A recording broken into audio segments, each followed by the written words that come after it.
بسم اللہ الرحمن الرحیم۔ ہم لوگ اپنے گھروں میں بہت شوق سے جانور پالتے ہیں۔ بلی، خرگوش اور مختلف قسم کے جانور ہم لوگ اپنے گھروں میں پالتے ہیں۔ تو آج ہم یہ بات جانیں گے کہ ایک خرگوش کا گھر میں پالنا کیسا ہے اور خرگوش کا گوشت کھانا کیسا ہے۔ نبی صلی اللہ علیہ وآلہ وسلم کا اس بارے میں کیا فرمان ہے۔ آج ہم ایک ایسے سوال پر بات کرنے جا رہے ہیں جس کے بارے میں بہت سے بہن بھائی سوال کرتے نظر آتے ہیں کہ گھر کے اندر خرگوش پالنا کیسا ہے اور خرگوش کا گوشت کھانا حلال ہے یا نہیں۔ تو آج ہم آپ کو اس بارے میں تفصیل سے بتائیں گے۔ خرگوش کی بہت سی اقسام ہیں۔ کچھ اقسام کے خرگوش جسامت میں ایک چھوٹے بکرے کے بچے کے برابر ہوتے ہیں اور اس قسم کے خرگوش کو بڑے سائز کے خرگوش کہا جاتا ہے۔ ان کی افزائش بہت تیزی سے ہوتی ہے۔ خرگوش حلال جانوروں میں شمار ہوتا ہے، اس لیے اس کا گوشت تقریباً ہر مذہب سے تعلق رکھنے والا استعمال کرتا ہے۔ اس کے گوشت کا رنگ لال ہوتا ہے، ذائقے میں لذیذ، تاثیر میں گرم اور جلد ہضم ہونے والا ہے۔ یاد رہے کہ خرگوش حلال جانور ہے۔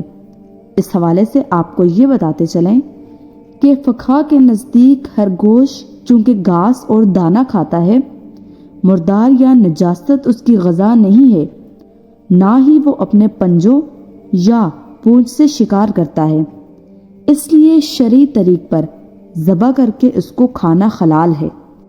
پیارے آقا صلی اللہ علیہ وآلہ وسلم اور حضرات صحابہ کرام رضی اللہ تعالیٰ عنہ سے خرگوش کا گوشت تناول فرمانا ثابت ہے۔ آئیے آپ کو خرگوش کے گوشت کے حلال ہونے کے حوالے سے حدیث نبوی صلی اللہ علیہ وآلہ وسلم بھی بتاتے ہیں تاکہ آپ کی بہتر طور پر اصلاح ہو سکے۔ حضرت انس رضی اللہ تعالیٰ عنہ فرماتے ہیں کہ ہم نے خرگوش کو بھگایا اور پھر سب لوگ اس کے پیچھے دوڑتے دوڑتے تھک گئے تو میں نے اس سے پکڑ لیا اور لے کر حضرت ابو طلحہ رضی اللہ تعالیٰ عنہ کی خدمت میں حاضر ہو گیا۔ انہوں نے اس کو ذبح کیا اور اس کی سرین یا دونوں رانیں رسول اللہ صلی اللہ علیہ وآلہ وسلم کی خدمت میں بھیج دیں۔ ان کا بیان ہے کہ کوئی شک نہیں کہ آپ صلی اللہ علیہ وآلہ وسلم نے انہیں قبول کیا۔ یہ روایت صحیح بخاری اور صحیح مسلم دونوں میں ہے۔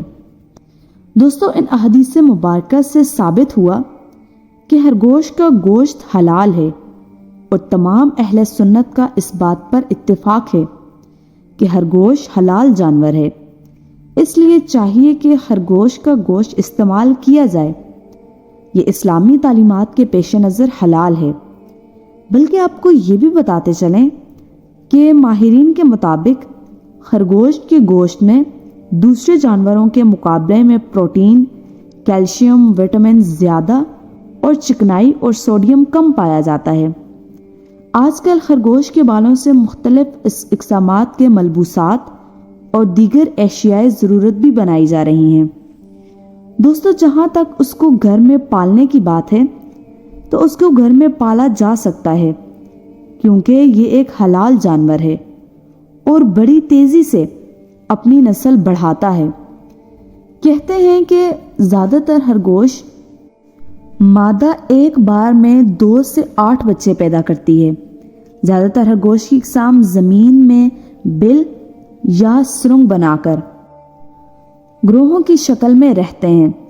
اس کے کان تقریباً 10 سینٹی میٹر تک لمبے ہو سکتے ہیں۔ اپنے لمبے کانوں کی وجہ سے یہ ہلکی سی آہٹ کو بھی سن لیتا ہے۔ یہ تقریباً اپنے چاروں طرف دیکھ سکتا ہے۔ اس کے 28 دانت ہوتے ہیں، جو سامنے والے 4 دانت اوپر والے اور 4 نیچے والے کی صورت میں آگے پیچھے ہوتے ہیں۔ کہتے ہیں ڈوس اور مادہ خرگوش کو بکس نر خرگوش کو اور خرگوش کے بچے بغیر بالوں کے پیدا ہوتے ہیں اور ان کو کٹکس کہا جاتا ہے۔ خرگوش سبز رنگ کے پتوں والے پودوں کو کھانا زیادہ تر پسند کرتے ہیں۔ ان کی سب سے پسندیدہ سبزی گاجر ہے۔ ہمارے ملک میں خرگوش کو شوق کے طور پر پالا جاتا ہے۔ اگر اس کو تجارتی پیمانے پر پالا جائے تو ایک اچھی آمدن کا ذریعہ بنے گا۔ خرگوش کو بہت کم خوراک اور جگہ کی ضرورت ہوتی ہے۔ دوستو، یاد رہے کہ دنیا میں خرگوش کی بہت سی اقسام پائی جاتی ہیں۔ خرگوش کی اقسام میں سے آپ اپنی پسندیدہ اور تجارتی پیمانے پر پالنے کے لیے ان کا انتخاب کر سکتے ہیں۔ اس لیے خرگوش کا گوشت کھانا حلال ہے۔ حدیث پاک میں اس کا حلال ہونا اور صحابہ کرام رضی اللہ تعالیٰ عنہ کا اسے کھانا مذکور ہے۔ خرگوش کی عام خوراک سبزیاں ہیں۔ اگر کوئی خرگوش پہانا کھانے کا عادی ہو گیا ہو لیکن سبزیاں اور دیگر پاک چیزیں بھی کھاتا ہو تو وہ بھی حلال ہے۔ البتہ جس خرگوش کے جسم سے پہانا کھانے کی وجہ سے بدبو آنے لگے تو اس کا کھانا مکروہ ہوگا۔ اس کو چند دن پہانا کھانے سے روکا جائے، صرف پاک غذا دی جائے۔ جب بدبو ختم ہو جائے تو اس کا کھانا بلا کر کراہت حلال ہو جائے گا۔ ہمارے ہاں اس بات کو لے کر بہت سے لوگوں میں اختلاف ہوتا ہے کہ خرگوش کا گوشت کھانا ٹھیک ہے، حلال ہے یا حرام ہے۔ جو حضرات اس کے حرام ہونے کے قائل ہیں ان کی دلیل یہ ہے کہ اس کا معاملہ دوسرے جانوروں سے ہٹ کر ہے، اس کے کھانے کا انداز دوسروں سے الگ ہے، اس کی مادہ کو حیض بھی آتا ہے جبکہ دوسرے جانوروں کو نہیں آتا، لہٰذا اس کا حکم باقی جانوروں سے الگ ہونا چاہیے۔ جواب: خرگوش نہ شکاری جانور ہے اور نہ ہی نجاست کھاتا ہے، نیز اس کا حلال ہونا احادیث میں صراحتاً مروی ہے، لہٰذا اس کے حلال ہونے میں کوئی شبہ نہیں۔ جزاک اللہ خیر، ہمارے ساتھ رہیے، ویڈیو کو لائک کریے اور چینل کو سبسکرائب کر دیں۔ اللہ حافظ۔